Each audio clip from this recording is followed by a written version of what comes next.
Welcome back to another episode of the With a Grain of Salt podcast. I am your host, Isaiah Salter, and I am so grateful to be in the presence of Mr. Bill Clark. He is a world record holder in powerlifting.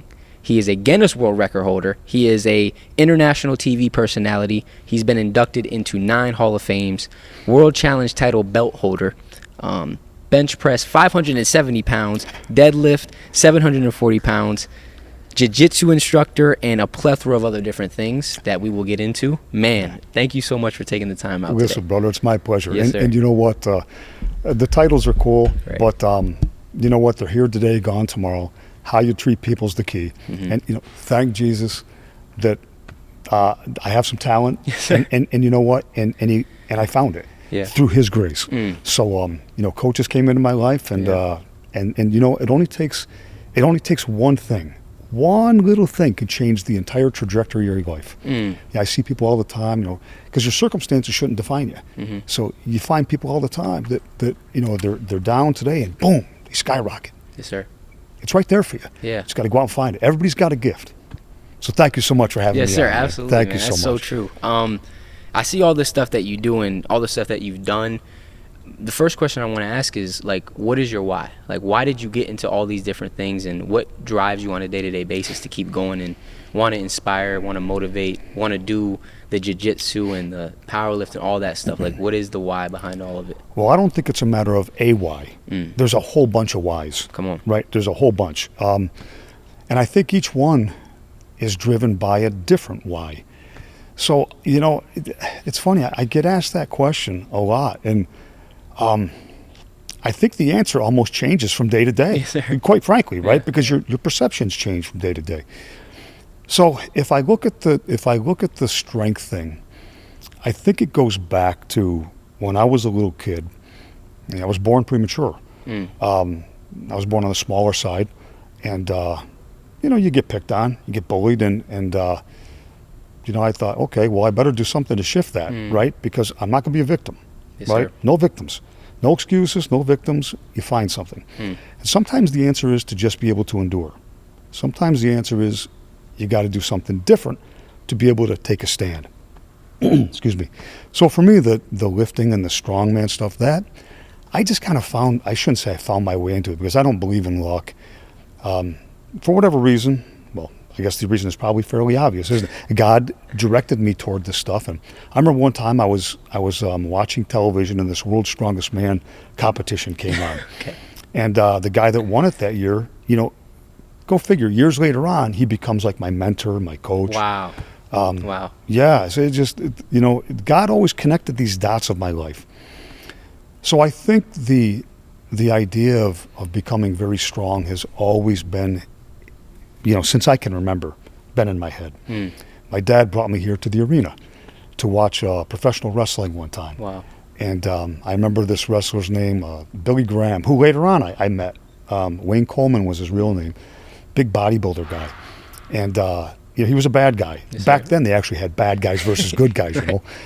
And he beat the wrestler that I wanted to win. You Wow. know? He beat Chief Jay Strongbow. I was like second grade. I'm all upset, you know. My dad's like, you know. And then this Graham comes back out to the locker room, comes and sits down at the time. My dad said, Bill, why don't you just go talk to that guy? Maybe you'll find out he's not such a bad guy. And I'm like, So I make my way down. Yes, sir. And I come up to him, I said, excuse me, are you, you know, Billy Graham? And the guy goes, yeah. He goes, I'm the superstar, you know? Yeah. And so he pops and gives me a muscle and signs something for me. Wow. Now, he didn't have to do that because, you know, I didn't know this then, but he's breaking character. But he's breaking character for a little kid. Stand-up move, you know what I mean? Stand-up move.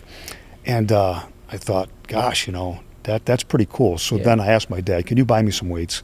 Because what I was doing is I was running around picking up pieces of wood, concrete, anything I could find. Yes, sir. So next day my dad took me out to the sports store, bought me a little set of weights, which I still have. Okay, yeah, that's and, awesome. Wow. Yeah, and so that was like my first experience with getting in, like I said, second grade kid, Yes, third sir. grade kid, you know, and then it just took a life of its own. Wow. Wow. You know, and the jiu-jitsu thing, I started doing that because my coaches said, you know, Bill, you're going to be, you know, if you're going to be a world champion, you got to know how to handle yourself, because people might come up and they might challenge you. So you got to be ready for that. Now, no one's ever done that. People treat me great, right? Yes, and I think if you treat people well, they'll treat you well back. And I don't go. I never look for trouble. I don't go to bars. I don't go to places where there's going to be trouble. I stay away from it. Yes, sir. But that's how that started. And when I found out, is my gosh, I love this too, right? I love wrestling. I love grappling, all that stuff. And so it kind of one thing led to another. And I just kept finding things that I loved. Yes, sir. And so I guess that's its own reward too, isn't it? Absolutely. You find something you love. People ask me this too, brother. They say, okay, so is winning the world championships the greatest of all your athletic? Not even close. You know what my best times were? Going to the gym and training. That's so much better than competing is. Then you're just doing now in public what you've been doing in private for years. The competition is no big deal. Training was always much harder than competing. And the day-to-day, the joy of going into the gym every single day and being around a bunch of people that think like you do, and you're an athlete. It's the same thing. Yes, sir. Right? I mean, you go out for the game. That's great, but it's being around those people that that's the most fun I've ever had is just being in the gym and screwing around with a bunch of athletes and. You know what I mean? Having a good time. Yeah. Spending my time on a worthy cause, right? Yes, sir. Yes, sir. Yeah. Absolutely. Titles are nothing. It's the experiences that lead up to them. Yes, sir. I love that. What are some of the values that were instilled in you really young from your parents that you've seen come out in the early years of your life and kind of leading up to where you are now? Oh, gosh. My dad died when I was a little boy, but still had a huge influence on me. My mom had a huge influence on him, of course. They both did in so many different ways. Number one, follow God. Yes, sir. Because God will guide you. That was the first thing I was taught. God will guide you. If you don't get that taken care of, then everything else, all the other variables in your life can drift apart. So if you're guided by God, right, and you know what he wants you to do, and you follow his code, you're going to be okay. Wow. That was the first thing I could say, and probably the most important thing I was ever taught. That I guess segues into another piece, or maybe that's the building block if you want to look at it that way, and then there's other layers to it. As I got much bigger, much stronger, and had been picked on, my mom said, "Okay, don't you dare turn it around. Okay, now you be a source of strength." In her own words, be a source of strength. Don't pass on the legacy of picking the other people. Defend the other people. And so that became a big part of my mentality, and so that was I could go on and on and on. So many little things. I remember one time, speaking of the autograph from the wrestler. Yeah. Well, here's the funny thing. Later that night, the wrestling had ended. And there was another wrestler that I wanted to get an autograph from. So I was waiting right out there in the back because that's where the wrestlers were coming out. So back then they didn't have security, no lines, you know what I mean? Nothing like that. Yeah. So we're waiting. My buddy and I, and my dad is patiently waiting. And so this guy walks out and he goes, Are you waiting for, what's his name? I don't want to say his name because maybe he's a great guy. And, know. Anyway, so I said, yeah. He goes, well, he's going out the front exit. He's going out the front door. So he planted us, man, so that he could run out, Well, I caught on. Yes, sir. Like, I'm a little streetwise. You're second grade. I'm like, okay. So I come darting back. I'm like, he set us up, man. He set us up. So we come darting back just in time for him to come out. This is what he said to me. He goes, kid, I don't have time for you. And he got in his car and took off. Second grade kid. So, I was like, and now, second grade, I still had a little bit of an edge to me, so I'm like, okay, you know what? I didn't say anything disrespectful, but I just walked away. And that told me, like, I wasn't upset. I was actually like, I can't believe I waited around for this guy. My dad, in his infinite wisdom at that point, said, Bill, if you're ever in a position where somebody wants something signed, you never say no. And so if I go do something at school or whatever, and I'm honored. Yes, sir. I really am. But kids will sit in line for 2 hours. I'll be there for 3 if that's what they need. I'm not going anywhere, because I know what it's like to be a little kid and get rejected. I'm not doing that to a kid. I will sit around. I never, ever say no. First of all, it's an honor. Yeah. You know, I mean, you're growing up. You wait for these opportunities. And then, my gosh, you get there, and now all of a sudden it becomes a chore. You got to reshift your focus, you know? That's good. That's good. Yeah, well, thank you, man. Sometimes little things pop in this head, you know what I mean? Little things. Absolutely. But you treat people, it all comes down to this. You treat people well, you know? You treat people well. And, you know, if you go out there and you're a good person, you're doing the right thing, you can't go wrong. You can't go wrong. I feel like that's so interesting because I wonder why, from your perspective, why do you think some people, right, for instance, they get bullied and then they want to become the bullier versus you get bullied and then you're like, no, I'm not going to let that happen? Or the autograph situation. Some people grow up and become positions like that and, no, I don't want to give autographs. That wasn't done to me. And then other end is like, no, that was done to me, so I'm going to make sure that isn't what these kids experience. Like, what's that? I've always wondered that, why some people go right, why some people go left. Because from the sound of it, I mean, you've had certain values and things instilled in you when you were young, you know, whether it was the lifting, whether it was just your perspective, treating people with respect and stuff. Yeah, why is that? I don't know. I think you may have already answered your own question when you said, you know, you've had certain values instilled. Yeah. I don't know. Maybe people who, maybe they have other values instilled. You know, but people ask me different questions that are similar to this one. And I don't know why some people do what they do. Yes, sir. But you know what, brother? I don't want to know why they do what they do. I don't want that mindset. Come on. Right? I'm really, really careful about what I let in my head. If you got time, I'll share this with you. Please. It's really cool. You got time, yeah. So at the Olympic Training Center, right, because I was an Olympic weightlifter too. And so when I got to that level, got up to the Olympic Training Center, which I left that for powerlifting, because powerlifting I could go pro. Okay. Back in my day, Olympic lifting, you couldn't do that. Okay. You know, so and plus I think I was just naturally more gifted toward powerlifting. But anyway, the Olympic Training Center, we had a team psychologist. And because you're up there on a platform, on your own, I mean, you don't have a team. You're up there. Your coach can't come on the platform with you. And you might have, I mean, you might be in Germany, you know what I mean?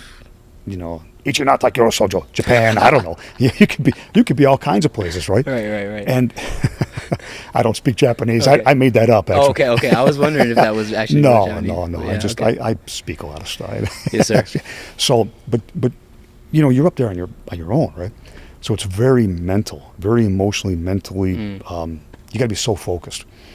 And focused is really nothing more. That's what mental toughness is, the ability to concentrate. It's the ability to get rid of all the other distractions and recognize that at this moment in time, I have to do this. Everything else is just that. It's a distraction. So you got to, and you can't block it out. That's it. You can't stop negative thoughts. Instead, you replace them. And that's the key. When a negative thought comes in, you have to be so well trained that it's replaced in the instant of a time. So this team psychologist, I'm listening to a song, Colorado time, like 8:30, you know. So she comes walking by and she peeks her head in and she goes, "Billy, you got?" And I'm telling you, this woman was brilliant. She was so far ahead. I kept in touch with her for years, and then we just kind of, yes, sir, right, kind of happens. But she was brilliant. She said, "Bill," and I will, because this night kind of like changed my life, right? Because at that point I was. No, you're good. Yeah, you're right.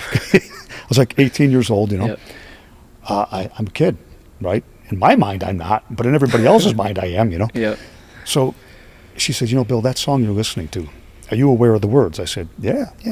She goes, "Are you aware of this? That every single thought you have changes the chemistry of your mind, changes the chemistry of your blood. Every thought you have." And she said, "And Bill, your brain there's no such thing as a neutral thought." And I thought, oh my gosh, so there's no such thing as a neutral thought? She goes, "No, there is no such. Your brain compartmentalizes everything according to the available chemicals, anabolic versus catabolic. So everything either releases good chemicals, which improve your immune system, improve your ability to recover, or it breaks everything else down. There's no such thing as a neutral thought." I said, "Okay." I said, "So you're telling me the song is bad?" She goes, "Well, I'm getting there, but there's a little more." Okay. So I said, "Okay, so every thought changes the chemistry of your blood." She said, "Yes." Now, did you know this? That your subconscious mind does not know the difference between reality and fiction. And I said, no, I didn't. She goes, I watched this, Bill. She goes, I can prove it. I said, because I must have had a look on my face like, Right, yeah. you know, What are you talking about? Yeah. She goes, you ever have a nightmare? And I said, yeah. And as soon as she said that, I'm like, I know where we're going now. So she said, you had a nightmare? How did it feel? I said, real. She goes, was it? I said, no. She goes, but that's because your conscious mind went to sleep. Your subconscious never does. And when the conscious goes to sleep, the subconscious is driving the bus. And because it does not know the difference between reality and fiction, your body responds, reacts as though it is real. So she goes, that song you're playing right now is releasing all these chemicals into your head. Wow. And right now, you're getting tired. Your conscious mind is starting to shut down and your subconscious is taking over. And all those lyrics, because your subconscious mind doesn't know the difference, but it's taking that to heart. She said, here's another thing, Bill. Have you ever played a song? I'll ask you this. Have you ever played a song and then went about like for 4 hours and you're singing the song in your head over and over and over? Absolutely, yeah. You better hope it's a good one. Right. Yeah. Oh, that's so good. That is so good. Because you got chemicals all day long. Wow. And because your subconscious doesn't know the difference between reality and fiction, it's hearing those words and it's already pumping these out. And people go, well, wait a minute, I don't feel bad when I hear the song. That's because your abnormal has now become your normal. See, I have this expression. You get around crazy long enough and it'll seem normal, right? You get around athletes and the standards are way up here, and now you train like this all day long and people go, you're absolutely nuts. But to me, it's just another day at the show. Sir. Right? I mean, I've got stitches all over my arms, Right. cuts, tears, muscle tears, cauliflowers. That's just another day at the shop because that has now become my default setting. So you get around crazy long enough, for better or worse, it's going to become your default setting. It's going to become normal. And so that said, you got to be super careful about what you put in your brain. Come on. Because your thoughts are the... Now, here we go now. Let's get here it. we go. Here we go. I'm getting set Yes, up. sir. Be Yes, ready sir. for this. Come Here on. we go. Let's go. Crack my neck a little bit. Here we go. Your thoughts are the atoms of your future. Those are your building blocks. So you think good thoughts, you're going in a good direction. You think bad thoughts, you're heading in a bad direction. And the way our brain works, right, we're always looking for answers. So a lot of the media, this is why they sell bad, because when they sell good, you already have the answer. When they sell bad, you got to come back for more. It's an algorithm that they use. Fear. And our culture has bought into this so deeply. And then you wonder why, right? Like 65% of Americans are on antidepressants now. Okay, but watch this. Of the 65% of Americans are on antidepressants. Do you know how many people who are on antidepressants still report being depressed? 70%. Only 30% are saying, yeah, even though their biochemistry is normal, why are they still depressed? And the answer is because they still haven't changed their inputs. They haven't changed their story. You got to change your story. If you have the same story, you're going to get the same outcomes. I'm spitting bars, baby. You hitting. And it's so profound because this stuff, what you're saying, like completely changed my life when I started to figure this stuff out. When I heard for the first time that like your subconscious doesn't know the difference between the reality or just the thing, it's like, I remember watching this dude named Dr. Joe Dispenza, and he was like, a lot of people are waiting for something external to happen before they change, right? I want to be this or I want to become this, but I need this thing to happen first. In order to be happy, I need this thing to happen. He was like, you have to train your body and your subconscious to become the person that you want to be in the moment, because your body doesn't know the difference between the reality and just those emotions. And that completely changed my life, because now instead of waiting for something to happen before I become the person that I want to be, I became that person internally, then externally it started to follow. Amazing. You know, and so you saying that is incredibly profound. It's so true. Well, I'd love to tell you it's my stuff, but it isn't. I'm just sending the messages that other people have given me. But you know what? When you're around champions, you're going to become one. Come on. Right? You're around people that have decided not, well, you're going to go there too. Yep. So you got to get around people that, I mean, I always say this, you know, I have friends of mine in the NHL, friends of mine in the NFL, or used to be, right? I'm out of the current age bracket now. Don't judge me. But got you. So yeah, they you know, I have so many friends, but the key is I get with those guys, I don't care what's at that level, they all speak the same language. Any sport, we speak the same language because we all know what it takes to get there. So the idea here is you got to get these younger kids to understand that they do have a future, right? And that your circumstances, even if they're true, even if your circumstances are true, the story that you tell yourself based off of those circumstances, if it's ineffective, if it's not optimal, you got to change your story, right? Otherwise, you're going to use that as an excuse. And excuses, they will rob you. Yeah. Excuses sabotage your success, or your excellence. See, I'm not a big chaser of success. Okay. I'll tell you why. Yeah. Success is always at the mercy of the variables by which we measure it. Always. And you look at schools, and this is what they do. They change the variables of the equation. So now everybody can pass, nobody can fail. Okay. So what are we producing here, right? We're kind of producing a bunch of people that are, look, I want this now, and I'm gonna make. Hold on, are we making you better, right? See, and I use this example. Believe it or not, when I was in high school, I could dunk a basketball, even at 5 foot. I believe it. I believe it. So, well, I got some explosive power, I guess, in me somewhere. I believe it. So, I always like to use this analogy, and I just said this the other night at this baseball banquet that I was talking to, and I said, what if I told everybody here that I guaranteed you take my course, $9.99, $9.99, I guarantee you can slam dunk a basketball, and I will teach you how to do it in 5 minutes. How many people would sign up? Everybody puts their hand up. Okay. Would you agree that if you slam dunk a basketball, you'll be successful? People are like, yes. Okay, but what they don't know is that the variables of that equation are up to me to change. So now I take the net from 10 feet, I drop it down to 3, and now everybody slam dunks a basketball. Successful, yes, because you met the objective. But the bar was so low that you still suck. Right, right. That's so good. Were you excellent? No. Excellent is, if I can only jump 5 feet, then you know what? I get 5 feet. If I have the potential to get 7 feet, I get 7 feet. But how are you going to get better by putting the bar at 3 feet when you're capable of 7? You're not going to get better at that, right? And you have to be willing to challenge your mental and emotional insecurities and risk losing them in the short run. In the long run, they'll come back. But yeah, you might get your feelings hurt. Yeah, well, that's what champions do. Champions step out and they run into what everybody else wants to run away from. But that's how you get better. And you have to be willing to do that. If you're not, then you know what you're going to be is a big fish in a little pond. Yeah. And that's only going to take you so far. And I think what happens is at the end, when people get to be, 70, 80, whatever, God love them, that's where regrets come in. Because they go, you know what? I should have, but I was too scared, and so I didn't. You can't let fear get in your way. You got to step into it, right? You got to run into what everybody else runs away from. That's the only, not the only way, but it's a key component. Yes. Of becoming the champion, right? And let's define a champion: awards, medals, belts, that stuff. Here today, gone to. The champion is someone that recognizes a talent, has gone out and found it, and then does their very best and is optimal through a chain of events to reach that point. If you're your very best, you're a champ, as far as I'm concerned. You could be at McDonald's, right? But I know when I go up to McDonald's, right, you tell me if I'm right or wrong. You drive up, here's your fries, or, hey, how are you today? That's a champ, right? They're making the world a better place. Come on. They know their role. And that's, you drive up to the drive-thru and how are you today? I'm good, how are you? Right? That's why you always smile with people, right? Because that's your chance to be a source of strength to the community.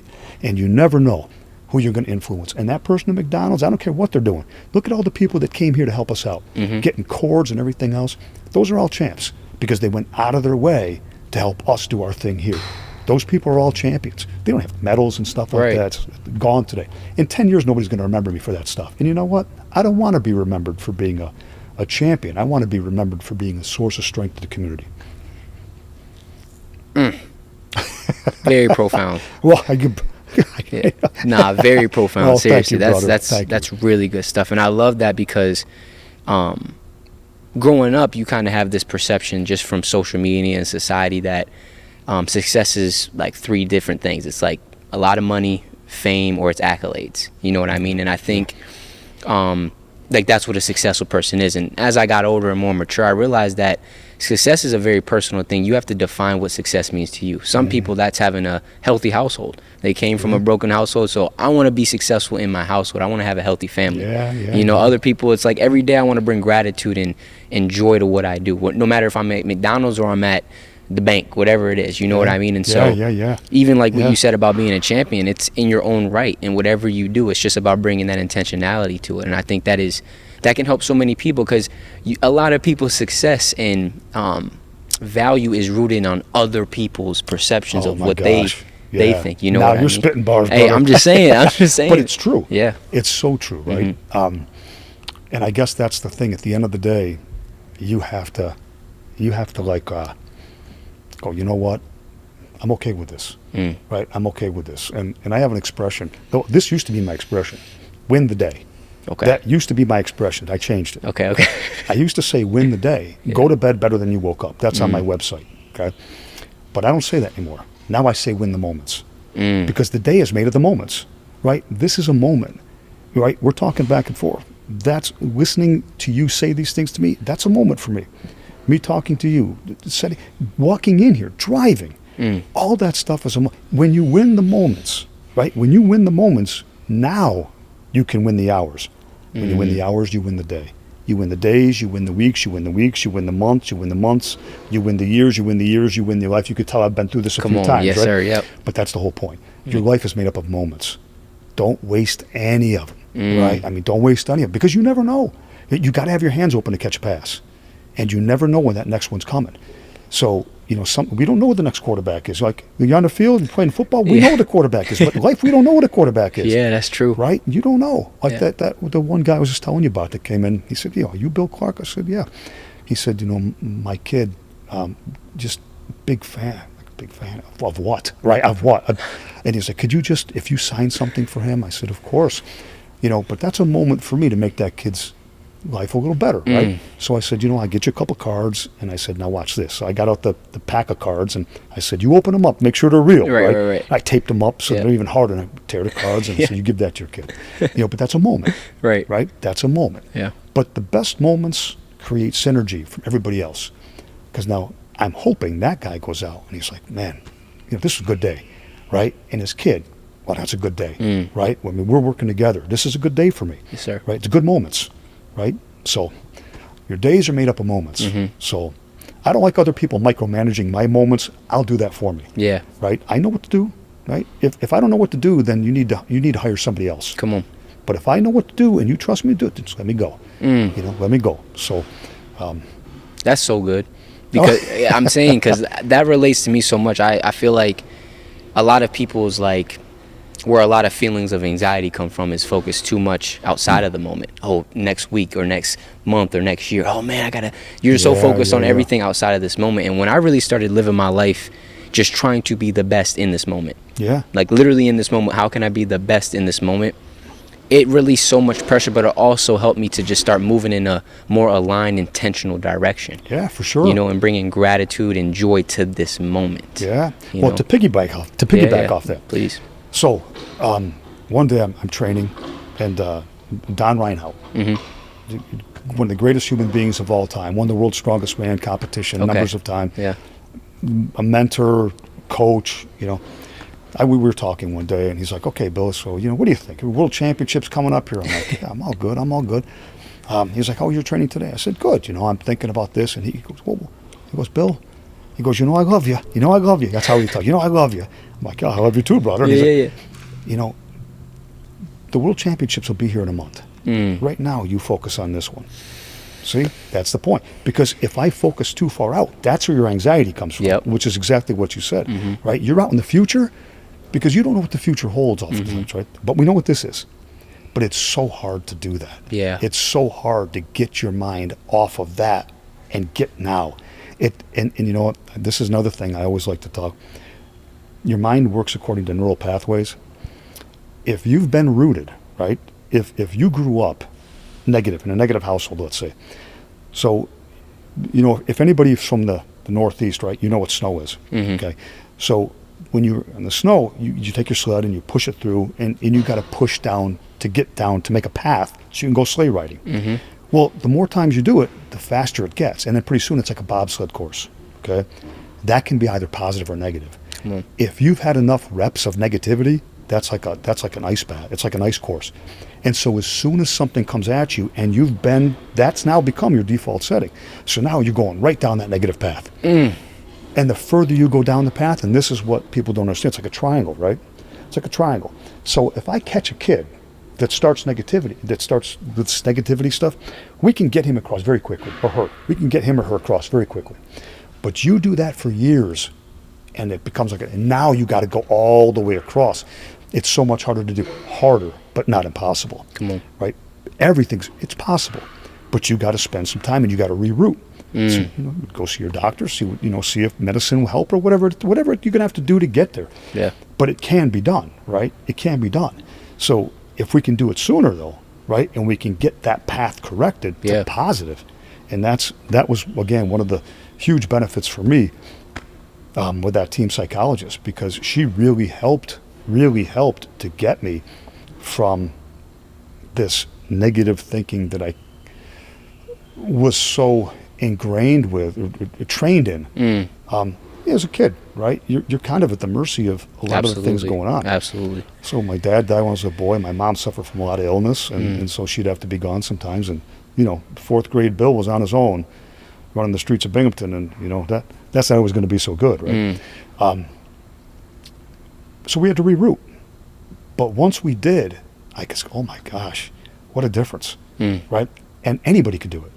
Anybody could do it. It just takes reps. It takes reps, and it takes a concerted effort, and you got to have a strategy. Come on. Right? You got to have a strategy. So, your story, right? Where do I want to be in 10 years? Where do I want to be in 15 years? Well, you get to write that.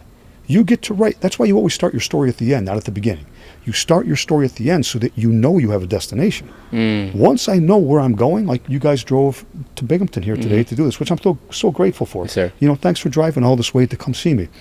You guys drove this way. You had a destination. That's your story, right? We're going to get to this destination. Now, from there, you can strategize on the best routes to make that happen. That's the key, right? Come on. What story, where do you want to be, right? Find your destination. Start your story at the end. Get your destination. Now, you could start to strategize. And there's going to be detours. Welcome to the real world. Come on. Okay? Yeah. So you're going to get injured. You're going to have some bumps. You have some bruises. That's the nature of the game. Yeah. And I think those things are there on purpose. Because that separates those that really are willing to pay the price versus those that aren't, and that's what they call hunger, right? You got to be hungry. If you're not hungry, there's no reason to go to the grocery store. There's no reason to get to your destination. You got to be hungry because, at some point, it's going to get really, really difficult. Yes. If you're looking for big things, you can expect, and I always tell people this too, and you already know this, I'm sure most of your audience does, right? When you sign up to become the very best you can be, you are signing up for trouble. You're on the dotted line. Yes, I want problems. Because average is easy. Yeah. Who wants average? I hate average. Yeah. I can't, I'm not, it just doesn't have any part. Average is easy. You can coast through life. I got a bad habit with this. Nah, it's fine. It's no worries, yeah. Testing. Average is easy. Yes, sir. You can coast right through. But are you going to be happy with that in 15, 20 years? And my experience with a lot of people is they're not. And then, okay, so what's done is done.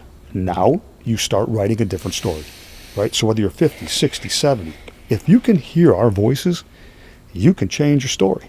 So change it, right? Start writing your story now. Where do you want to be? I don't care if you're in a nursing home. If you can understand what we're saying, then you have a cognitive ability, start writing your story.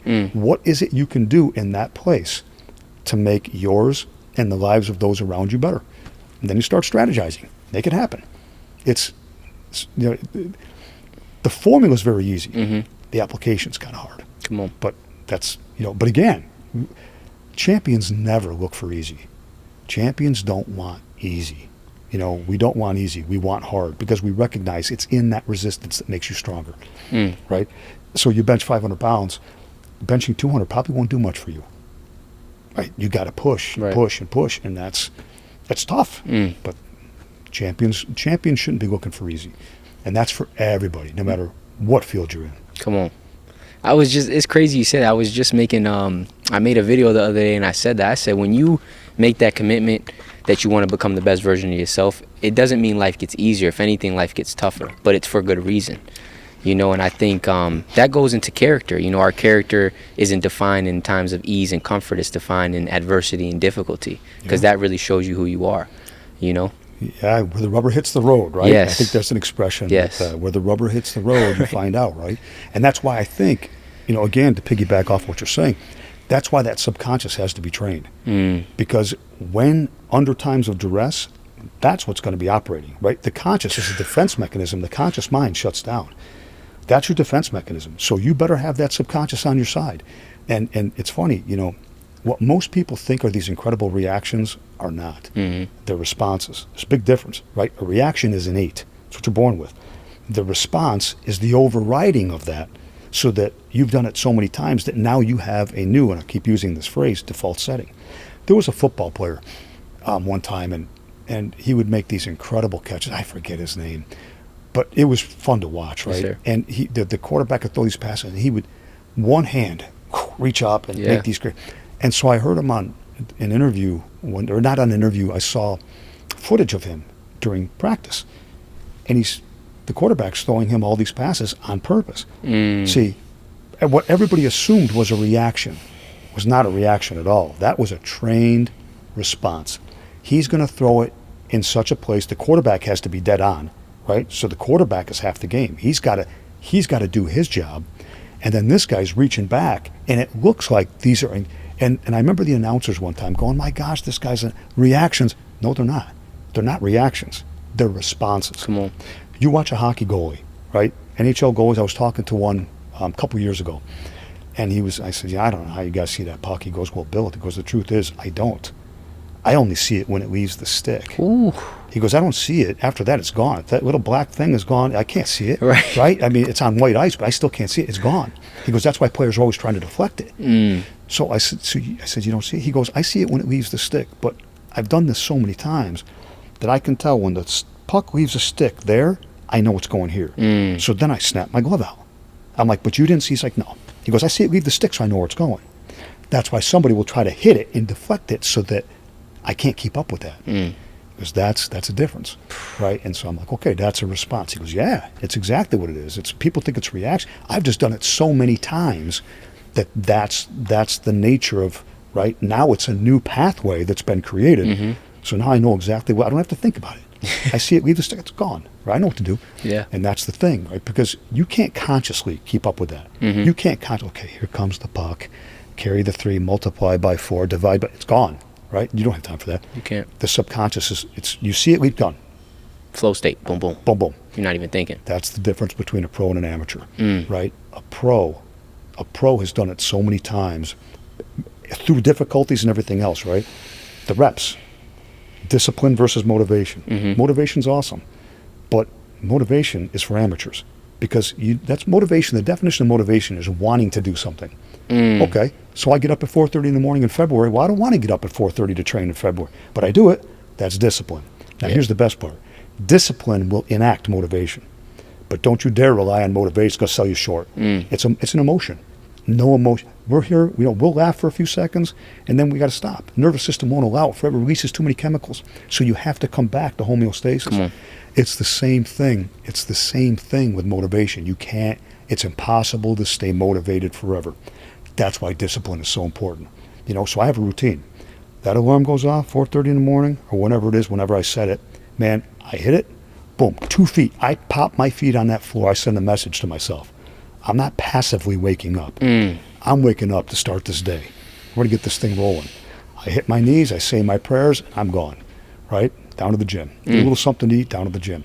And then my motivation comes, right? Because now the chemistry of my blood is changing as I get moving.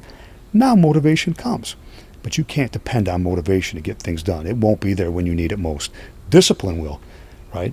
But the thing is, discipline, it's like in the corner going, okay, you come get me, but I'm not coming to you. Come on. So discipline is the key. Yeah. Right? I'm sure you know this dude. I forgot his name, but he was Michael Jordan's and Kobe Bryant's strength coach, trainer. and he I had don't said, know. I saw him on a podcast one time, and he was like, the thing about like becoming the best version of yourself and discipline and really like going down this journey is each and every day you have to pay a price, right? And the thing about it is each and every day the price changes. Yeah.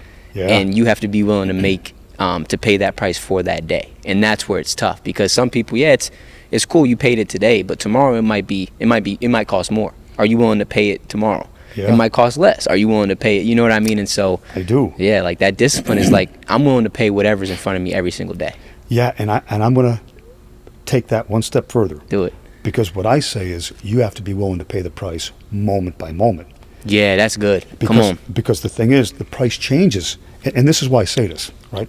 Right now, man, we're crushing it, right? Right. Synergy's popping, Yeah, chemicals are okay, I drive out here today and somebody cuts me off. New moment, and all of a sudden now different things happen, right? So now I have to be willing to pay the price again because that's going to tick me off, but I'm not going to, I'm a pro. I know I can't, I'm not going to react. I'm going to be a pro, and I'm going to respond. Yeah. You know what? I'm not going to tell anybody they're number one. I'm not doing it right. I'm not doing anything like that. I'm just going to be a champ. You know what? Go ahead. And I'm going to assume it was an accident. And even if it wasn't, you know what? I know who I am. But here's the thing. I am going to have to reset. I'm going to have to pay another price. There's always a price to pay. Yes, sir. But that can change moment by moment, right? So you train, you go do a rep of I don't know, let's switch gears maybe, I don't know. You're practicing takedowns, right? Okay, yeah. So you do 3 takedowns. Okay, well now we're going to do another one. Well, there's a price for each takedown, right? That still uses more energy, so you're still giving up more energy in return for something else. You go lift weights, right? You go shoot basketball. Whatever it is you're doing, each one there's a price tag attached to it. So true. Not just physically, but mentally and emotionally. Come on. And the return comes at the end. That's when the return comes. So you gotta. But the price tag, I always think, is moment by moment.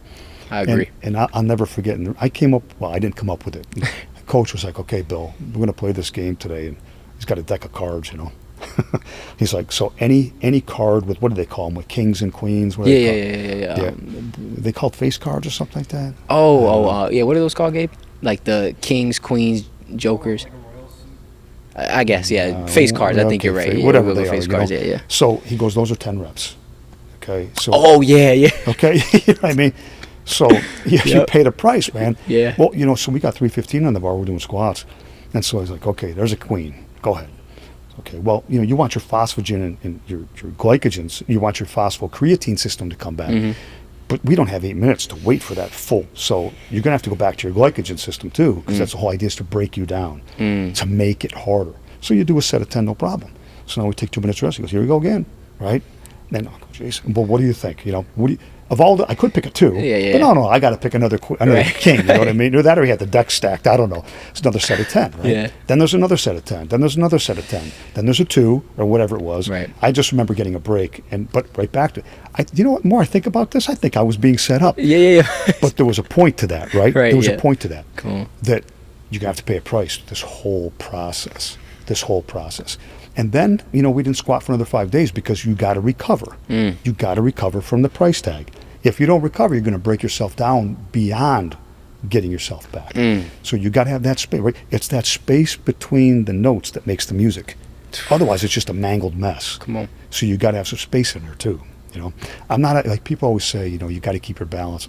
I'm very rarely in balance. Seriously, very rarely. I'm out of balance. I'll get it back. I'm out of balance. I get it back. When I go to sleep, I'll find my balance. Come on. I'm always looking to be out of balance. To me, balance is easy. I don't want balance. I want to be pushing and challenging. I get my balance at night before I go to bed. Yes. That's when I can tone it down a little bit, you know? Yes, sir. But those are those moments. That's so good. And the funny thing about balance is I think people have this perception that balance is 50-50. But the way I see it is like my 10 to 15 minutes of meditation in the morning balances out the 9-10 hour day. That's not 50-50. Yeah. You know, so if that's my view of balance. But in a sense, it's like that's not really balance. It's just, you know what I mean, finding little things to kind of help you to structure your day in a way that works best for you. You know what I mean? But like I think, that cling to want everything to be perfect and I have to have this and that can kind of take you in the wrong direction in a sense. Yeah. You know, when you're saying that, this image came into my head. You know, what was that? Well, you put a scale, right? Like one of those old school elementary balance beams, right? Yeah. And you put the same size of a rock versus the same size of gold. Now, I don't know which one's going to weigh more, but I know one will, even though they're the same size. One's going to tip the other, right?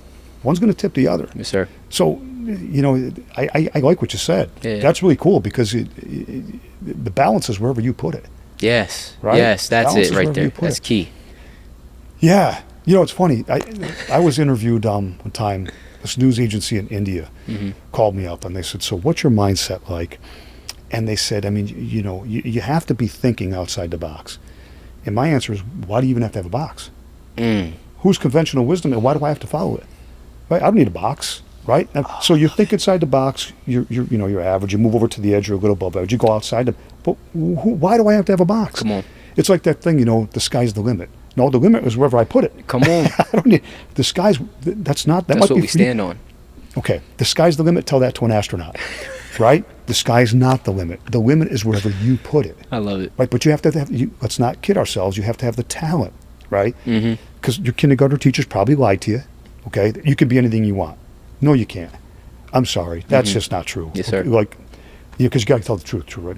Like, most of my friends that played in the NFL were linemen or linebackers, because that's kind of the mentality that we all. Yeah, right. Okay, you look at a 300-pound lineman. How come they're not wide receivers? Because they don't have the body type to be a wide receiver. Yeah. How come a wide receiver? Okay, so do you think a 190-pound wide receiver is going to go to 340 and become? It's not going to happen. So I don't care true. how much they eat. So true. It's okay. Do I look like a gymnast? At the Olympic trainings, that's what you see, right? You see all these athletes. You know what you find out at the elite level? Everybody looks like prototypes. The swimmers, you watch. Olympics are going on right now. You watch those swimmers. Yeah, they all watch. look alike. It's crazy. They all look alike. Yep. Okay. Look at the divers. They all look alike. Look at the gymnasts. They all look alike. Look now. Wrestlers and weightlifters are a little bit different because we have weight classes. Right. But look at your different weight classes. You're going to see they all look alike in that weight class. It's because those are the prototypes. You can't be anything you want, but you can be great. I love that. You can be great, but you got to find your talent. You got to find your gift. I went to a doctor the other day.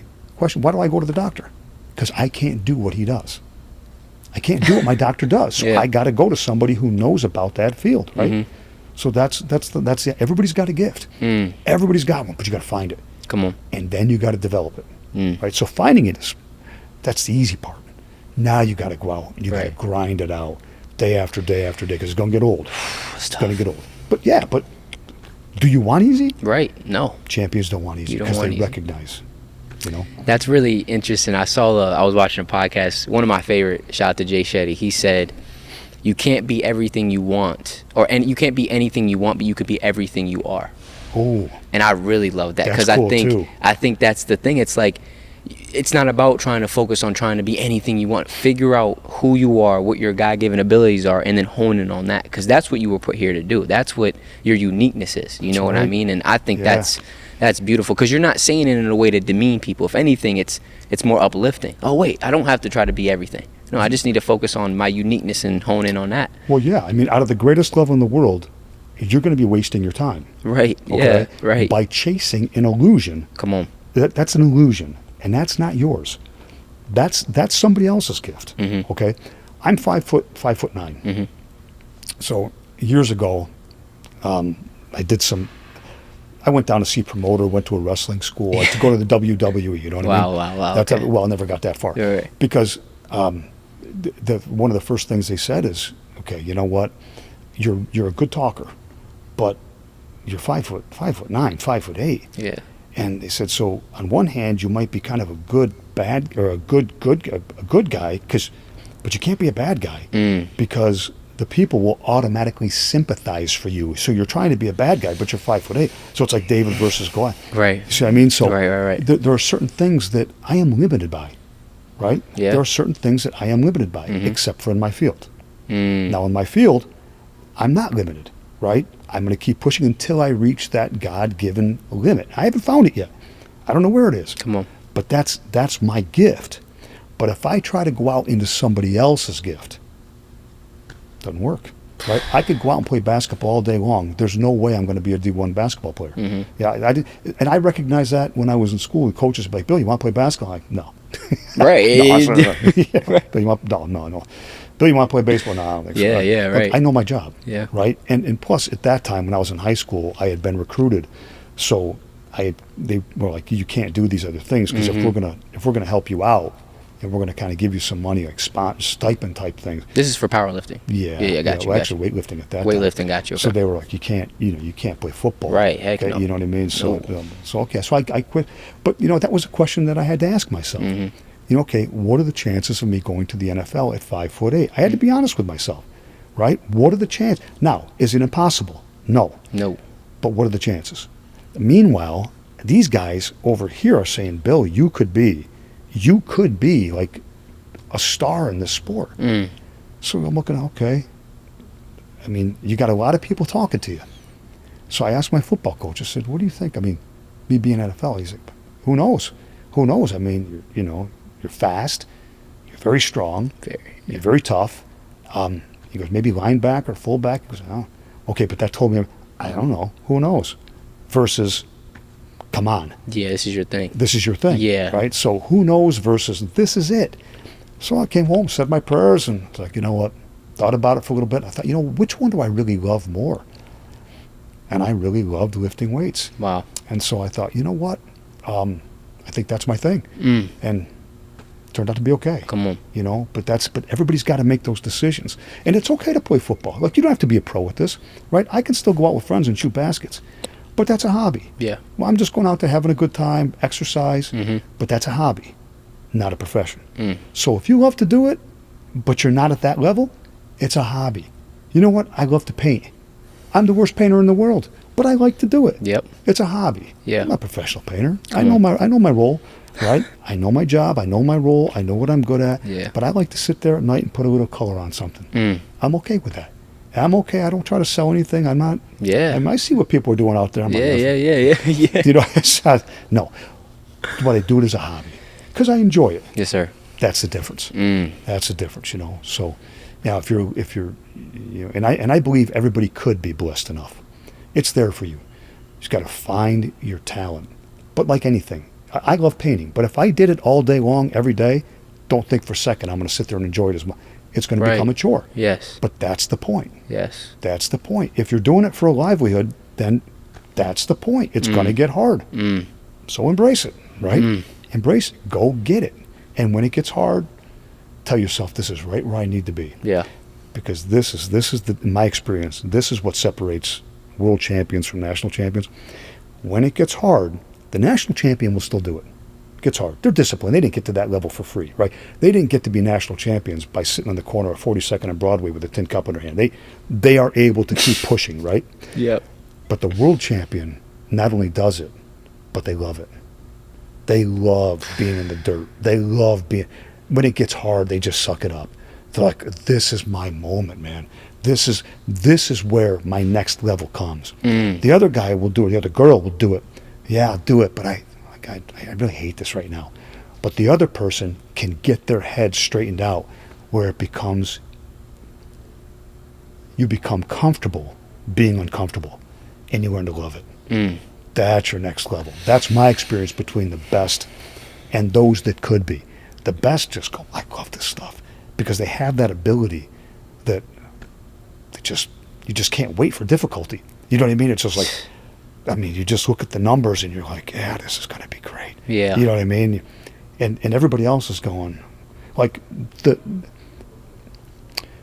lower end athletes probably won't get to that cup. They'll be like, there's something else I'd rather do today. But that's okay. There's nothing wrong with that. It's just you're not going to progress to where maybe you could. Right. But there's nothing wrong with that if that's what you want to do and that's how it was. Hey, God love you. I don't care. National champions will be like, okay, I'm going to do it, but I'm not enjoying this. The world champions, they will find a way to go, you know what, I love this, right? The wrestlers love cauliflower ears, okay? Why do they love them? It hurts to get them. Yeah. Your ear fills up with blood, right? Yeah. You're gonna get mangled. You can hang coats off these things, okay? It's like a clothes hanger, right? But why? But like elite level wrestlers, they love that stuff. Most everybody else that gets them, they're like, you know what I mean? Probably they like it, but they didn't like the process of it. I think elite level wrestlers, from my experience being around those guys, they can't wait to get cauliflower ears. They want them badly, you know, because it's a thing for them. It's like a little trophy. You know what I mean? So it's just that next level. So good. Learning to love being uncomfortable. It's hard to get like there. You gotta love it. You gotta love it. Because for me, that's what it was. It was when I started to see how much I was able to grow and learn about myself and like just discover different parts of myself in times of like adversity, discomfort, pain, low moments. And I made it out of that, right? In the moment, I was like, this is the worst thing ever. Like, how could this be happening? But all it took was one experience where I looked back in hindsight and I was like, what felt like a burden in the moment was really a blessing. Yeah. You know, and now I'm like, I want more. Yeah. I want more struggle. I want more discomfort because that's really where I grew the most. You know what I mean? Yeah. And so you're you start. a world champ, right? My dog. No. Appreciate you. No, I'm telling you, you're just beginning. You're just beginning. See, you keep that attitude, man. You have a path. You're carving it out. You're gonna be doing amazing. I just hope you remember me when you're like, yo, we right here, man. Come on, man. Come on, man.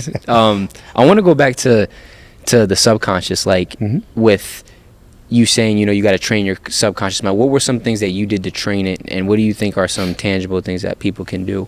Yeah, so I actually have a mind performance training program that I run. There we go. So I do it with a lot of different athletes. Wow. And so I kind of model it. The only difference between what I do now and what I was taught is now we have more science. So now you can see it, right? Now you can see the brain light up. You can watch. You can check people's blood, and you can measure the different releases of anabolic blood versus catabolic, right? Is it cortisol? You got catecholamines running through your blood. Those things. And the anabolics are more like testosterone and growth hormone. And that comes from more like physical training. Okay. That type of thing. But you still have dopamine, endorphins. You know, you got a lot of things that can go through your blood. Sure. So what I do is we will go through. I'll get everybody quiet, and what we do is we simulate sleeping, because your subconscious does not know the difference. Come on. So what we do is we go through breathing like you would when you were asleep, and that way the subconscious mind goes, oh gosh, what are we doing here? Are we supposed to be? Now you might not fall asleep, right? But your subconscious is more active than it would be otherwise. So you breathe like you're sleeping. Then we go through a whole relaxation thing from the feet all the way up to the head, all points in between. Now you're like, oh, this is all right. And I tell people, you got to go to your special place. You got to have a place that you can go to where the world's perfect. Some people it's a beach. Some people it's a bedroom. You know, I mean, wherever it is, we go there. You spend a few minutes. Mine, you know, my coaches always gave me 2 words. One, to amp me up, and you become an animal. Right? They would tap me and say this word before I went on the platform. And then the other one was, as soon as I stepped off the beach, see how I'm doctor, see how I'm already, I can hear the waves right now. I can hear the seagulls. I got a palm tree over here. Man, I'm right there. The waves are gently rolling in on the sand. I'm right there. I'm right there. That's how quickly, once you get good at this, but it takes practice. Practice, right? Yes. So now we've got you in a nice relaxed state. Now from there, we will build in your imagery and what you're trying to do. So if you're a fencer, we're going to work on fencing. If you're a wrestler, we're going to work on wrestling. And then I have to know a little bit about these other sports that maybe I'm not so familiar with. Right. But people will tell me. That's the whole idea. I consult with them. They tell me what they want me to, what is your weakness? What are you trying to fix? And then we'll have them talk out loud. And this is why. Because this is God's system to overcoming negative thinking. A negative thought comes in, right? Behavior beats thinking. 70 times more powerful. 70 times more powerful. So if you have a negative thought, this was mine, a tap. And I reset. I square up and I say something. I'm a champion, right? I was put on this earth to be a champion. Now that negative thought is gone because behavior beats negative thinking. So you watch. Not every athlete is trained in this, but a lot of them are. I just saw one the other day. I said, I know what that guy does, right? Because he's got a coach that's teaching him how to do this. He threw a pitch, home run. As soon as the home run went, shook his head, took his ball cap off, and you could see his lips going. He's talking to himself. Yeah. Puts the ball cap back on, next pitch. Wow. He's resetting, right? That's the key. So you have to talk to yourself out loud. I'm that guy at Walmart. I'll be pushing around a cart going, man, I'm awesome. I feel you though. I don't say those things to myself, but I do talk to myself in a way. Yeah, as soon me as a too. negative thought comes in, I change it. And, and you change it with behavior. See, thinking can change behavior, but behavior can change thinking. It goes both ways. So if you reset physically, right, and I teach a football team this, I said, never put your hands on your knees. You know, guys get winded. Yeah, you go down. No. I already know. No. Because you're sending a message subconsciously to yourself and to your other teammates and to your opponents that you're tired. Nope. Yeah. No. I don't care how tired you are. You stand up and you breathe. First of all, you're going to get more oxygen in this way, right? So you stand up, you reset, and you talk to yourself out loud. And you go talk to your teammates. Come on, guys, let's go. Come on, guys, we're champs, man. This is what we're here for. We love this stuff, right? Look at them over there. Those guys, man, they can't wait to get out of here. We're just warming up. This is what we live for. Yeah, but I got a broken finger. Excellent. Go get it taped, right? Get back out there.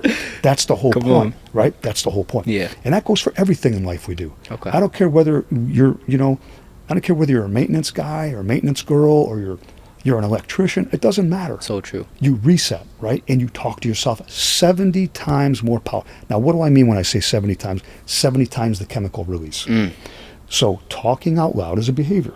Behavior is 70 times more powerful. Negative thought comes in, you have to behave in an opposite. If I feel scared, what do? I behave courageously. I square up. See, when people are scared, what do? They look at the floor, right? If you're scared, don't look at the floor. Come on. Reset. Pop up, square up, look. Don't look up at the ceiling, don't look down. Look straight ahead, right? Shoulders squared, now talk to yourself. I'm a champion. God didn't create me to fail. God created me. He put me on this earth to be a champion. Those are the kind of things I say to myself. Because I feel like everybody else does too. You go up to break a world record, you got one shot at this thing. Yes, sir. Powerlifting, you get more than one. There's always another competition. Guinness World Records, they come down for one event. You got one crack at this thing. You better be good at it. So I make sure all those things are well taken care of before. But I'm like, no, but just like everybody else. I get the same feelings everybody else does. Yes, sir. But you handle them differently. Right? So tap, reset, talk, behave. Behavior beats negative thinking. Come on. Thought comes in, square up, channel yourself, talk to yourself, behave like a champion, and you watch, because you can't do both. The brain will not allow you to do both at the same time. It will not allow you to do both at the same time. You feel sad? Be happy. Smile. Make yourself, I know you're sad, smile, right? You can't help but change the chemistry of your blood. 100%. Because that's real. It is, because that's the system God created. And you and I can't beat that system. Yeah.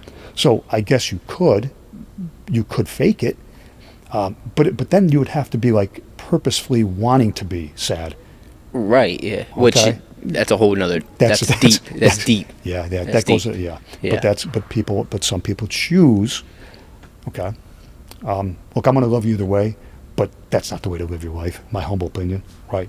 There's another way. You don't have to live like that, right?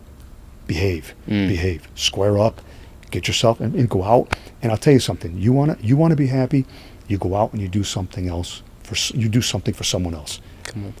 You want to be happy, go do something for someone else, and you watch how that takes off. Again, I believe that's what God put, you know what I mean? He put that in you so that we can look out for each other. Serve. Serve. Come on. You serve it. That inner dialogue is everything. Like, I'm talking to myself all day. Yeah. All day. And I think also you're hitting on such a good point with the thoughts, because a big reason why people allow their thoughts to dictate their behaviors is because they identify with them. Right? A thought comes in and they identify, like, I am, sad. I am anxiety. I am this, and whatever you identify, that's what's going to come out in your behaviors and stuff like that. And I think once I realized that I am not my thoughts. I'm the observer of my thoughts. I get to dictate which thoughts. Cool. Oh, my brother. Oh my God. With the ring too. I love it. But it's so true. And it completely changed my life. So I'm a human being. I'm going to have negative thoughts sometimes. I'm going to have different emotions come in. But understanding I'm the observer, I get to dictate which ones I give energy to. Yeah. Again, your choices, right? Choices. And your identity is your story. Yes. So which one are you picking? Yes. Right? Which one are you picking? Come on. Because that's your choice. Again, your circumstances don't define you. Your choices do. right? So, a perfect example. I don't know if I already told you this, let me know. My dad died. Okay. When I went to school, the teacher said, "You know what, Billy? Why don't you just take a couple weeks off of homework?" No, yeah, you didn't tell us. Okay, yeah. Now, this is good stuff. So the teachers are like, "Bill, why don't you just take a couple weeks off of homework, right?" I said, "Oh, hey, it's perfect for me, right?" So I go home. My mom, she must have had some kind of inside connection or something. I come home. My mom's like, "Where are your books?" She's like, "How was your day?" I'm like, "Good, good." She's like, "You okay?" I'm like, "I'm okay, Mom." She's like, "Where are your books?" I'm like, "Your teacher said I didn't have to do any homework, She's like, No. No, this is no time for self-pity. This is no time for self-pity. I'm calling up your teachers. You're doing your homework." I'm like, ooh. I'm like, "Mom, you're killing smalls here." Right. She's like, "No, you're doing your homework, Bill. You're doing your homework because your teachers." Now, my mom didn't say this, okay? Right. But this is what she meant. Your teachers are acting out of kindness and love, but they're creating weakness. You're not a victim here. Right? Your circumstances are what they are. But you're not allowed to be a victim. And you're not allowed to make excuses. You do your homework. And so Billy was not happy. Billy was not happy for the next couple of weeks. Right. I had 2 weeks off of homework here. "Mom, you just sabotaged." She's like, "No." But you know what? It's a heck of a lesson. It is. It's a heck of a lesson. So I went back and the teacher looks at me and she's like, "Here's your math." I'm like, "Yeah." But it's true, right? Yeah. You can't have that. Yeah. We can't have that. And my mom didn't, she didn't express it necessarily the way I have. But she knew what she was doing. Right? She knew what she was doing. There's like, no, there's not. We're not going to sit around and no self-pity. We're moving forward. Yeah. And so let's go get them, right? And I'll tell you, I'm so thankful that she did that because that is the absolute truth. Your circumstances don't define you, but you got to be so careful not to let that story that you write in your own head based off the circumstances lead to an excuse. Excuses will sabotage, You got time for story? Yes, yeah. How much time we got left on there? We're at an hour 6, so we got... Yeah, 30 minutes. Yeah, we got 30 minutes. So We're I'll tell you, good. you're going to love this one. Yeah. Okay. So I'm in Germany. Oh, that's great. And I'm in Germany, and I forget how old he was. I was a kid. And I was that kid, by the way. I was that guy that never learned to drive until he was 21. Okay, you know what I mean? I was that guy. I was either at the gym. Yeah. So I was that guy. So it's an international meet. It's not the world championships or anything like that, but it's still an international meet. And like every athlete, you want to win. Right? Yeah. So I'm in the back warm-up room, and you get 3 lifts, 3 attempts in each lift. So one of my brothers from Germany goes out, to his credit, makes his lift, right? So he takes first place. My coach comes back and he goes, "Okay, Bill," he goes, "this is the situation." He goes, "You make this next lift, which you will." He goes, "Then you win." And we're no world records, nothing like that. Right. Because I wasn't at that level yet. But this is the difference between a pro thinker and an amateur thinker. I learned a huge lesson this day, right? Again, the difference between pro thinking and amateur thinking. So he comes back and goes, "So here's the situation." So, okay. So what they do is they call you out, and so there's a PA system, and there's like an arena like this, where the platform's up there. But then behind the scenes, there's a warm-up area. That's where everybody's going back, warming up, and they'll say like, "Okay, Bill Clark," and they'll say, "in the hole." That means you're up third. Then they'll say, "on deck." That means you're up there. Then they'll say, "Bill Clark, bars loaded," and when they say that, the clock starts running, and you have 3 minutes to get out there and make your lift. Okay. Whew. So he comes. So the Bill Clark on deck. I think it was on deck. But I'm hanging out there, and because we still have quite a bit of time. Now they can go quick, so it doesn't mean there will be 3 minutes. It might be 30 seconds. As soon as that guy's done lifting, they change the weight, right? Which your coach will call for you. Then once that bar's loaded, they say bar's loaded, and that clock starts running. So I'm in the back room, and I'm up. We're walking, and my coach says, "Okay, let's go." So we start walking out. Bill Clark, bar's loaded, Yes, so sir. we're walking out. Okay, got 3 minutes. One of the guys from the back, as we're walking, goes, "Coach, got an injury. So coach turns around. He goes, "Bill, I'll be right with you. So okay, we got 3 minutes. So he goes back, warm up area. Well, there's a doctor back there for this, But for whatever reason, he went back. Now, I get up on the platform. I chalk my hands. I say my prayers. Like, I follow the same routine. And I'm looking at the clock, and there's like a minute. And I'm like, yeah, okay, I know what to do, right? I step up. I get a hold of that bar, and I start to take it off the floor, overcome inertia, right? I start to take that bar off the floor, and it tips off to my right side. And I tried as best I could, but, the bar wouldn't go. So what they did, the loaders, now there's a head official that sits in front of you, then there's two other officials on the side, and then there are bar loaders. Okay. The bar loaders are not certified officials. Well, they're certified to bar load, but they're not referees. So they have like a little thing. Yeah. Anyway, you know what they did? They put a 5 kilo plate extra on the right side. 5 kilos, 11 pounds. So that tipped the bar over to that side. So as soon as that bar came off, I knew exactly what was happening, but I was still, I put the bar down, no lift, because once you start, that's it. It's your responsibility, right? So I look at the head official, and and he's like speaking something in German. Yeah, he's like, right. Jawohl, jawohl. I don't know, and but I'm not happy, right? Well, my coach had come back out, so he's like, Bill, come here. So, okay. So he walks me off, puts his arm around me, and walks me out, gets me away from everybody, and he goes, Bill, I got to apologize. He goes, I'm so sorry. I should have been out there for this. I would have caught it. I said, Coach, no problem. It's all good.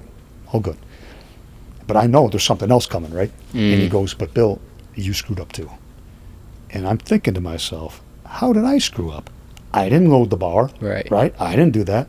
He goes, Bill, you're the general of that platform. He goes, when you step up on that platform, it's your job to check over everything. He goes, and you didn't do it. He goes, so yeah, right? And now this, going back to the circumstances. The circumstances are these guys misloaded the bar. But watch how my story can change. If I don't correct that, then they become an excuse for me, right? That's my story. Well, I finished in second because they screwed up. That becomes my story. And that's an ineffective story because it's not going to let me get any better. What he said was, Bill, this is the problem with this, right? No excuses here. He goes, your job is to get up on that platform. You're the general of that platform, Bill. He goes, you didn't check the weights. He goes, good news. What you think is your curse can become your blessing as long as you learn from this. He goes, but Bill, no excuses. Now, I thought about this later on, right? That was the new story. No excuses. But watch what would have happened if I hadn't gotten that story. The story would have been, I finished in second because the loaders screwed up. Now, everything was off of me. Yep. No emotional burden on me. Not my fault. But I never get the chance to improve. Now, fast forward 15 years, 10 years, World Championships, Las Vegas. So, third attempt. And this guy's cool. And the German guy, I never saw him again. I don't know what happened to him. But that's because that was Olympic. Powerlifting, right? So this is years later in powerlifting.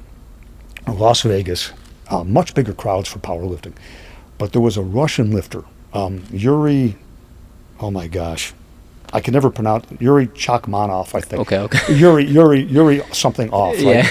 But he was a cool dude. Right. He was a cool guy. Yeah. And he called me Bull, but he meant Bill, but he's like, Bull is, Anyway, a good guy, right? So his third attempt, he goes out, and I had the world record in the deadlift. He goes out and he breaks my world record. And now he's in the lead, but that's his last lift. So my coach comes back, different coach, comes back and he goes, okay, Bill. He goes, this is the deal. He goes, you can win this thing. Yuri just made his lift, so you're going to have to come back with a world record. But you make this lift, you're world champion, and you get another world record. I said, all right, baby. Right? And I'm like, this is what I'm living for. Yes, sir. Right? This is what I'm with. See, other people run. This was what dream come true. So I'm like, oh, this is going to be awesome. Right? Yeah. So like Bill Clark on deck, so we walk out. So I chalk my hands, get up on that platform, I say my prayers, and I walk over and I check the bar. So I look at this side. It's all good. I look at this side. Everything's fine. One thing. They didn't clean off the bar. And they didn't sweep up the platform. Now, this is I think the officials got so excited that they actually forgot. So I looked at the head referee and I said, excuse me, Mr. Head Referee. And he's like, yeah, Bill, what is it? I said, can you please stop the clock? Can you sweep off this platform and clean the bar? He's like, oh my gosh. He goes, Bill, I'm so, don't worry. It's all good. Now, my coach calls me over because I think I'm like so composed, right? But he's having a freak out. He's like, Bill, don't let this bother you. Don't let this bother you. I said, Coach, I'm good. He's like, no. He goes, Bill, I'm serious. Don't. Bill, just take. I said, do I look like? He's like, no. But inside, I said, Coach, you have no idea. I'll explain this later. But I've been waiting about 10 years for this. He's like, what? I said, I'll explain later. But I've been waiting for this moment. Wow. He's like, what? I said, no, the platform thing. I said, I'll explain later.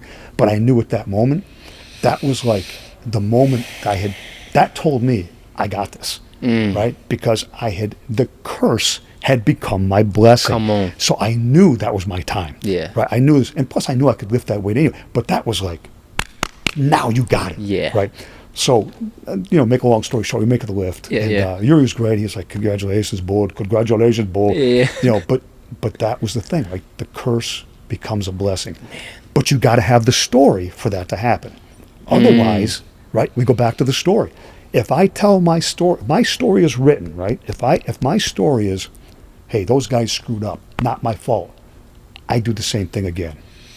I get up on that platform, and my feet slide in the baby powder, and Bill doesn't make the lift. But because of the wisdom of that coach, right? Great coaching. Bill, your fault too. Don't ever let that happen again. Then your curse becomes your blessing. Well, it took 10 years, 12 years, whatever. But you know what? It did. Because of the story that was put into my head.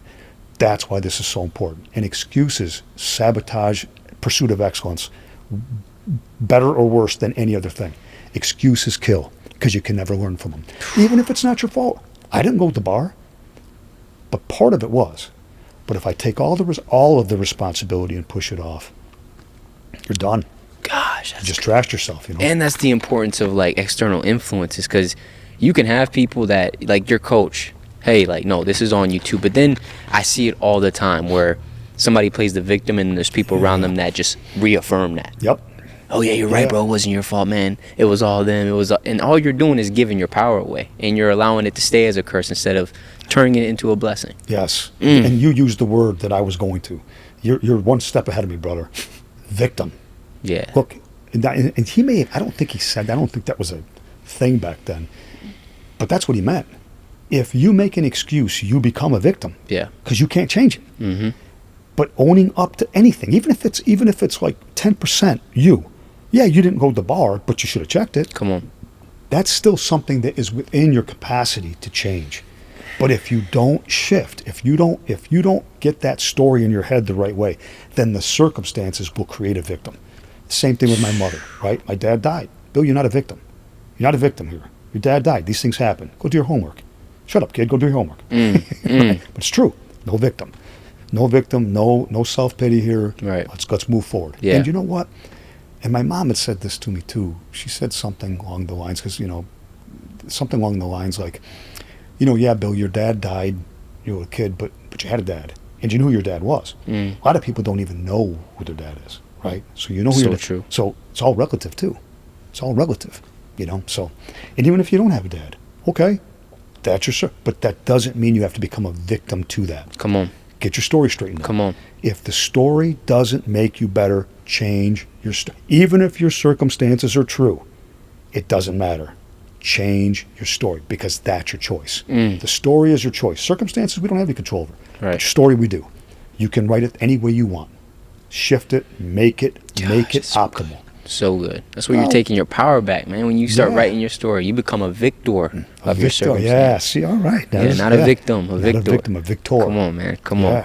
Yeah. Last question I want to ask is, when you think about legacy, what does that mean to you, and what's the legacy that you want to leave behind for the people that were able to experience and be in the presence of Mr. Bill Clark? Well, yeah, you know what? I really haven't thought about that too terribly much on one level, but I think about it all the time on another. Okay, I like that. So when you say legacy, I'm too busy still doing things to sit back and go, all right, this is what I want. I don't think of it that way yet. Sure. Maybe someday, I don't know. But I'll tell you, I think about it all the time, moment by moment. How am I impacting other people's lives? Again, the titles, it means nothing. I'm serious. Somebody's going to come break them. Yes, sir. Right? Somebody's going to find a way to break some records. God bless them. That's what they're there for. And you know what? I don't get mad, too, because when somebody else breaks your record, you know what you did? You helped them to get better, too. Come on. And that's the way we do this. This is how this is supposed to be. Mm-hmm. If you're blessed enough to break somebody else's world record, and then somebody comes and breaks yours and you're mad about that, that's an ego thing. I don't know. Not for me. Right? Your job is to help somebody else. That's why I teach people how to do things. Sure. Like, yeah, if you can break my license plate record, if you can break my car record, if you could deadlift, if you could, by all means, go ahead. I don't, that just means I've helped someone else do things in their lives. Great perspective. Well, thank you. To me, there's no other choice because it's going to happen. Come on. So you can either help other people do, or you can just be better. Right? And who wants to be that guy? So the legacy, I think, is made up of how you do things moment by moment. It's beautifully said. So I don't really worry about that too much as long as I know that I'm doing the right thing and I'm treating people the best that I possibly can. Everything else, I think, just takes care of itself. And so, legacy stuff, I don't know. I really don't think about that too much. I like that. I like, because that's kind of how I view it. Like, my legacy is in this moment right now. How can I make the most out of this moment? How can I serve? How can I give back and show up for people in the best way possible? And this is it, right? Right this here. Is one of this your is avenues. legacy. This is your That's beautiful. Building it right now. Come on. But I think if you start to focus on, I don't know. I never thought about halls of fame. I never thought about any of that stuff. Yeah. I really didn't. I just figured, if I do this, I do this, I do this. And, the Hall of Fame is another animal because there's so many other world champions out there that aren't in the Hall of Fame or in halls of fame. Same with the NBA. Many players that don't make the Hall of Fame. So now I say to myself, so why me? And there's a reason for that. But so if you're this is my experience. If you're in a Hall of Fame, it's because somebody pitched for you that's already in there. That's how I see it. So there's a lot of people out there that should be in there that aren't. So I don't make a big deal out of that stuff. It's an honor to be in them, but I don't kid myself. Yes, sir. There's a whole bunch of other people out there that should be in, but nobody's pitching for them. They don't have an in, right? Because every Hall of Fame, like here's a funny story. My high school Hall of Fame, I'm not in it. There's a high school Hall of Fame, I'm not in my high school. You know why? They don't even know who I am. Wow. Because nobody is in that high school saying, hey, you got to get Bill Clark in here. Right. So why is it, and I'm not saying that. If anybody's out there from my high school, I'm not trying to get into the Hall of Fame, okay? But you're in the World Hall of Fame, but not your high school Hall of Fame? Yeah. Why? Because it takes someone to open up a door for you. And if they don't open the door, but that's okay. Yeah. My point being that all those things are just, they're nice to have, but let's not kid ourselves. Come on. Okay? Because there's something else going on. So let's not get too full of ourselves for any of these things, right? Nice ring, nice watch, something like that. I'm honored. It's an opportunity to go out and talk to other people and help them. But in the end, that's all it is. Right. And the same for the World Championships. You could hold them. I always tell people, they're like, my gosh, that must be so cool. Well, let's put this in reality. If you had those things 4 days in a row, you might have 4 different winners. But it's only once a year. And why is it only once a year? Because it's good for marketing. Yep. Jeez, I keep hitting that thing. No, it's fine. It's not going to mess it up. You good. But that's good for marketing. Yeah. Right? So they once a year because it's great for marketing. And it allows people to build up. Why is there only one Super Bowl? Because then they can make more money on ticket sales, right? Because now you could jack the prices. It's marketing. Yep. But if you held the Super Bowl 4 times a year, you think you'd have one winner? No. Absolutely that's not. my point. You're right. So let's not get too hung up on this stuff, right? You're on that day, but that could be anybody's. It's just you can't take it when you're gone. And not at all. So let's not look at that. Let's not look at the legacy. Let's just look at what we're doing now. Yes, sir. Legacy take care of itself. Come on. All right, final 3 questions. It's a quick round that we do at the end of the episode. Oh, geez. Now I got pressure on Yeah, me. no, you're good. It's just 3 questions. I love this stuff. Okay. I'm not even going to limit it to a sentence or anything. You can say what you want. But you fire and I'll answer. The first one is, what's the best advice you've ever received or heard? Follow Jesus Christ. For me, no question. Everything I talk about in my speeches all comes from the Bible. And it's amazing. Like God says, concentrate on what's good, right, holy. Yeah, because He's the one that developed that whole system. And now we have the science to see that what's the alternative. If you think about what isn't right, what isn't good, what's bad, what do you do in your body? chemical releases all over the place, right? But now we have the science to see what that book said thousands of years ago. Yep. So the best advice, everything I talk about all comes from that Bible. I love that. And then man. just some experiences to tie into today's world. But every message it's already there. Yes, sir. It's already there. Second, what's the worst advice you ever heard or received? Look out for number one. Okay, I like that. Look out for number one. Yes, sir. Yeah, look, when you go compete, that's the nature of competition. But otherwise, if you've got a bunch of people all looking out for number one, you know what you got? You have a totally divided community, a totally divided country. No one gets along. No one knows how to. That's the worst advice. Look out for number one. Stop looking out for number one. Look, there's a time and place. But if everybody stopped looking out for number one, again, I understand the competitive world. I'm getting outside of that, okay? Right. Because your job is to beat other people. But even then, you're helping them get better too. Okay, that's the name of the game, right? But if everybody stopped looking out for number one, you know what you'd have? You'd have a bunch of people on the top of the mountain. So true. Because there's room for more than. Come on. There's room at the top. Everybody's got a field. So look down, get some other people going. There's a seat for everyone at the table. I totally agree with that. Yeah, I love that. I believe it, and that's why I do the things that I do. Right. I'm sure we all know our people that do look out for number one. And how do you feel about them? I don't want to be around them. Right. I don't trust them. Right. So true. I feel like that's you kind of get rooted in ego a little bit when you're with that mindset. You'll be willing to put somebody else down to get up. Yeah. And I don't want to live like that. No, it sucks. And you know what? It's true that some people will get a lot of good things out of it temporarily. Right. My experience also is people will eventually find you out. They're going to find you out. There are people that I trusted in some capacities of my life. And then later on, I'm like, what? They were doing that? Eventually it comes out.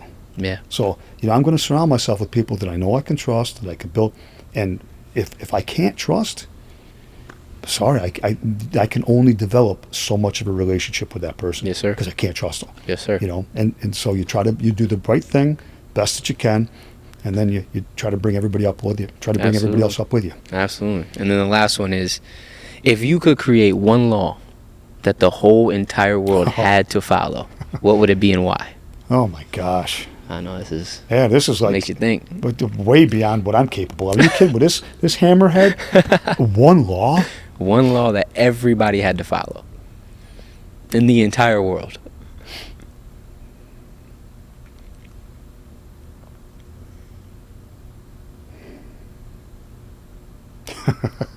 As soon as I think of it, I'm like, well, because then I could do this and I could do this. It don't have to be like a. It could be anything, It could be like, oh, love your neighbor as you love it, something like that. Like it could just be whatever. Well, then that would be your answer, but which is very good. Yeah, I would definitely say that. Yeah, you know what? Because I was going to say like they've already been written. You know what I mean? They're already there, right? I mean those commandments, right? They're not suggestions. They're commandments, and they're pretty good ones. Yeah. Don't kill. I mean, look, I won't hurt. Would I hurt another human being? Of course, if I absolutely had to. But the only way I would do that is if I were put into such a position, which I should never be put in to begin with. Right. Right. But if everybody followed that, then I wouldn't have to worry about that. You know what I mean? Like you wouldn't have to worry about any of that stuff if everybody followed. I guess that's a problem. But right. So on one hand, I'm like, well, this is hypothetical, so everybody has to follow. Yeah, everybody's got to follow. Then I would say, love your neighbor as yourself, which is yours, not mine, because then thou shalt not kill. You don't have to worry about it. Love is as simple as it sounds. Love really is like the answer. It is the answer, because it should be driving everything we do, right? It should be driving everything we do. Absolutely. As if that is the code, then you don't have to worry about thou shalt not kill. Right. It's already there. So those are the top two laws to follow that Jesus said was love the Lord your God with all your heart, mind, soul, and then love your neighbor as you love yourself. Yeah. He said before any, those are the first two you need to follow. Two. If you start there, I feel like all the others will take care of itself. It's beautifully said by my man. But man, I cannot I cannot express my gratitude for this conversation and you just taking the time out of your busy schedule to sit with me. Oh, it's my pleasure, brother. Listen, I had a great time. Yeah, I did too, man. This was an amazing conversation. So much wisdom and knowledge that I took, and I know my viewers are going to be able to take. So if there's anything that you want to say, where people can find you, all that, I'll put stuff in the bio too. But yeah, any last messages for people before we close? We're good. Okay. Just appreciate your time, and thanks for driving all the way down here to come talk to me. I mean, absolutely. I'm nothing special, so I appreciate you guys coming down here, man. And I had a great time talking to you. Yes, sir. Me too. I appreciate you. First of many. We might have to get you back on, man. Anytime you want. Yes, sir. I'll make time for you guys. I appreciate you, man. So I got a lot more stories. Yeah, I know. I can't. I mean, there were so many things. I was like, we gotta talk about this, that, whatever it is. But appreciate you guys watching for yet another week. And remember, most importantly, to take everything you hear and see with a grain of salt. We are out of here.